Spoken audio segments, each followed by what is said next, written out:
듣는 순간 시작되는 합격 마법 패스MR. 안녕하세요, 렌유인의 주영훈입니다. 요즘 자소 쓰느라 많이 힘드시죠? 여러분들을 응원하기 위해 특별히 출연했습니다. 잘 들어주세요. 오늘은 지난해 최대 실적을 내며 역대급 호황을 누리고 있는 삼성 바이오로직스 공정개발 직무 합격 자소서를 읽어드릴게요.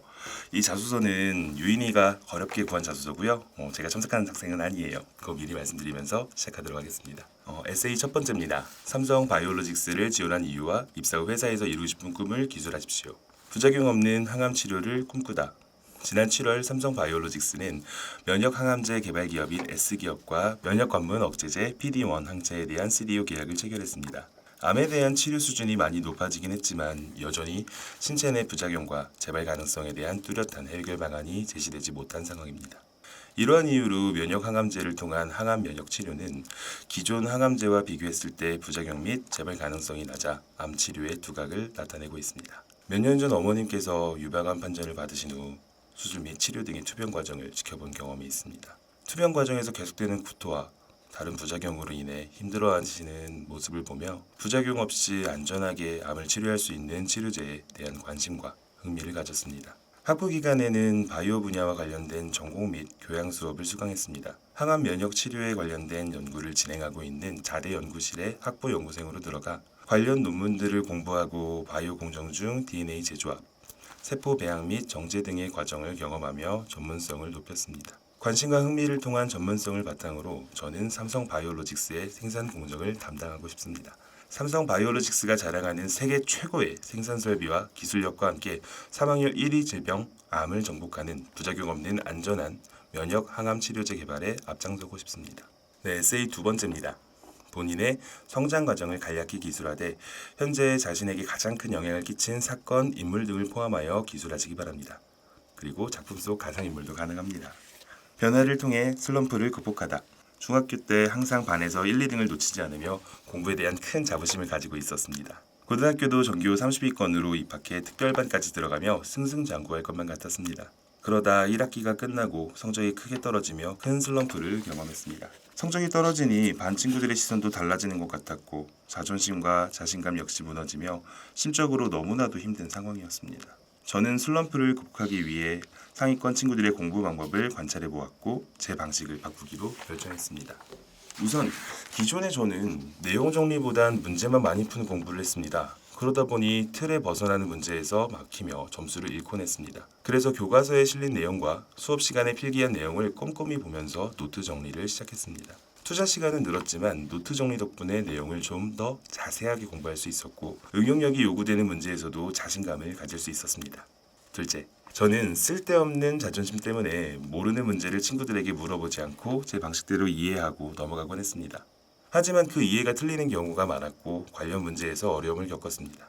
친구들에게 모르는 문제를 물어보니 좀 더 쉽게 이해할 수 있었고 다른 문제에 시간을 더 투자할 수 있어서 훨씬 효율적이었습니다. 이후 저는 20등이 넘는 성적 향상을 이뤄냈고 대학에서도 같은 공부 방법을 통해 만족스러운 성적을 성취하고 있습니다. 이러한 경험들을 기반으로 부족한 부분은 질문을 통해 고치고 보완하며 실수를 용납하지 않는 삼성 바이오로직스의 일원이 되겠습니다. 공감으로 협력을 이끌다. 평소에 위로를 잘 하지 못하고 이성적으로 판단하는 성격 때문에 공감 능력이 부족하다는 말을 많이 들었습니다. 누군가의 고민을 접할 때마다 객관적으로 상황에 맞는 최적의 해결책을 제시하고자 했지만 제 위로가 크게 와닿지 않았던 것 같습니다. 군 복무 시절 또래 상담병 임무의 기회가 찾아왔고 부족한 점을 개선시키고 싶어서 지원했습니다. 하루는 상황병 후임이 찾아와 GP의 전반적인 상황을 꿰뚫고 있어야 하는 상황병 직책에 대한 부담감을 털어놓았습니다. 처음에는 지금까지 해왔던 대로 상황병 직책의 중요성과 어려움을 일깨워주며 노력하다 보면 자연스레 해결될 문제라고 조언해 주었습니다. 하지만 후임은 여전히 위축된 모습을 보였고 무언가 잘못됐다는 것을 느꼈습니다. 객관적으로 위로 방식에 대해 고민해 보았고 제 방식이 본질을 꿰뚫어 보지 못한 겉핥기식 조언이었음을 깨달았습니다. 제가 직접 느꼈던 감정과 겪었던 경험들을 통해 진솔한 조언을 해야겠다고 결심했고 후임에게 찾아가 제가 했던 실수들과 혼나고 힘들었던 경험을 말해주면서 네 역량이 뛰어나서 상황병으로 선발된 것이고 나보다 더 뛰어난 상황병이 될 것이라며 자신감을 북돋아 주었습니다. 공감 능력은 단체 생활 내에 필수적인 의사소통과 협력에 꼭 필요한 능력이라고 생각합니다. 겪었던 경험들을 통해 조언과 위로를 건네는 저만의 공감법으로 동료, 기업과 함께 성장해 나가는 인재가 되겠습니다. 여러분, 지금 졸고 있는 거 아니죠? 에세이 세 번째입니다.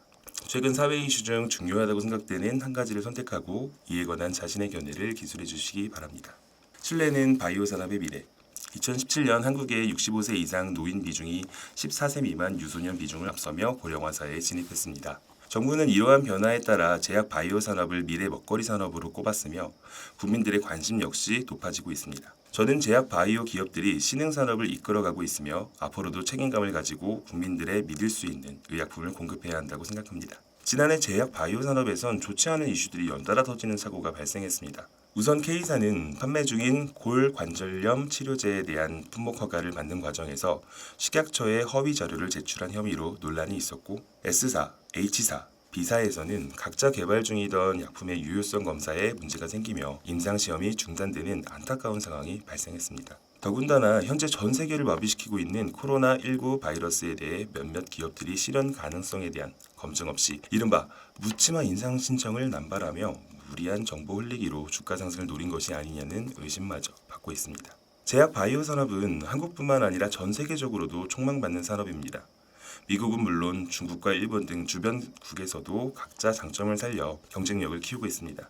비교적 후발주자인 한국이 제약 바이오 산업에서 확실한 경쟁력을 갖추기 위해선 먼저 신뢰도를 높이는 것이 가장 중요하다고 생각합니다. 제약 바이오 산업은 사람의 생명과 직결된 가장 민감한 산업이며 연구개발부터 생산 후 실용화까지 모든 과정에서 투명해야 할 필요가 있습니다. 앞서 언급했던 이슈들은 철저한 사전조사와 연구가 이루어지지 않았다는 것을 의미하고 기업 이미지와 소비자의 신뢰마저 떨어뜨리는 반복돼서는 안 될 악재입니다. 신뢰가 무너지면 사회관계 또한 덩달아 무너집니다. 보다 더 꼼꼼한 연구개발과 생산 공정을 통해 실수를 없애고 부작용 없는 의약품을 만들어야 할 것입니다. 저 역시 생명과 직결된 의약품을 생산한다는 책임감과 경각심을 가지고 신뢰할 수 있는 삼성 바이오로직스의 미래가 되겠습니다. 에세이 네 번째입니다. 바이오로직스의 행동가치, 즉 전문성, 책임감, 열정, 실행력, 공유와 협업. 이 행동가치에 비추어 본인의 가지고 있는 역량을 사료와 함께 기술해 주시기 바랍니다. 두 가지 목표를 위한 350시간. 군 복무 시절 독서 카페에서 100시간 동안 공부나 독서를 하면 휴가 1일을 주는 제도가 있었습니다. 어느 순간부터 의미 없이 시간을 보내는 것에 실증을 느낀 저는 목표를 세워 시간을 좀 더 의미 있게 보내고자 독서 카페를 이용하기로 했습니다. 우선 독서 카페에서 300시간을 투자하기로 했습니다. 두루뭉술하게 목표를 세우기보단 구체적인 숫자로 목표를 확실히 했습니다. 또한 전역 후 토익 800점 이상의 점수를 받겠다는 목표를 세우며 단어 암기부터 시작해서 문제풀이까지 구체적인 커리큘럼을 계획했습니다. 물론 훈련이나 근무 등의 제약사항이 있었고 TV, 오락실 등 유혹도 많았습니다. 하지만 스스로 약속한 목표가 있었기에 저와의 신뢰를 동기부여 삼아 꾸준히 나아가며 최종적으로는 기존 목표를 초과한 350시간을 달성했고 전역 후 토익 시험에 응시해 810점을 받았습니다. 제한된 환경 속에서 계획했던 목표들을 모두 성취하니 자부심이 생겼고 목표를 향한 제 열정과 실행력을 확인할 수 있는 기회였습니다. 함께 이뤄낸 목표. 학부 시절 유기실험 조장을 맡아 사이클로헥사논과 사이클로헥사놀을 이용한 아디프산 합성이라는 주제를 가지고 자유설계를 진행했습니다. 처음 진행하는 자유설계라 그런지 실수가 많았습니다. 온도 조절 실패로 반응이 진행되지 않았고 1시간 동안 첨가해야 하는 물질을 10분 만에 첨가해 반응물이 끓어올라 실험을 멈추기도 했습니다. 반복된 실패로 위축되었지만 조장의 역할을 인지하고 우리 함께 힘내서 성공하고 A 받아가자 라는 목표를 정해 조원들의 사기를 높였습니다. 온도계를 플라스크에 고정시켜 온도 변화를 확인하고 실험 기구를 이용해 첨가물의 첨가 시간을 최대한 늘리는 등 조원들과 여러 대안을 적용하며 성공적으로 아디프산을 생성할 수 있었습니다. 온도계를 플라스크에 고정시켜 온도 변화를 확인하고 실험 기구를 이용해 첨가물의 첨가 시간을 최대한 늘리는 등 조원들과 여러 대안을 적용하며 성공적으로 아디프산을 생성할 수 있었습니다. 조원들의 다양한 생각을 통해 제 생각의 폭을 넓힐 수 있었고 수월한 문제 해결도 가능했습니다. 서툴렀지만 조장의 책임감을 느낄 수 있었던, 함께여서 이룰 수 있었던 뜻깊은 경험이었습니다. 여러분의 서류 합격을 언제나 응원합니다. 서류 합격이 필요하실 땐 언제든 패스MR